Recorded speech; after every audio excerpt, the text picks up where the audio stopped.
Ta jeg skal sette PowerPoint til, det har vi gjort. Jeg starter PowerPoint, så får jeg lukken av vi at tentra omsetningen, så får jeg spørning om hva for mål jeg skal snakke og hva skal omsettes til. Og så tror jeg lukka bare next, dette er bare en video for å vise dere hvordan det går. Nu har vi tentra funkene at kunne omsette. Og jeg sier fra enskånd til dankst, og så sier du at jeg har tog til å se før, så er det ikke skylda.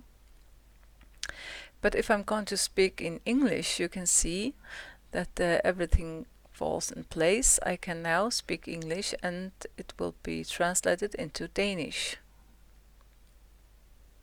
And it's live.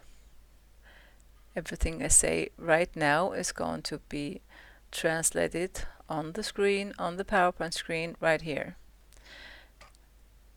I'll show you this dot here up here. You can show subtitles up here, or you can hide subtitles. I'm not sure right now where to put that. I'm going to hide it up here.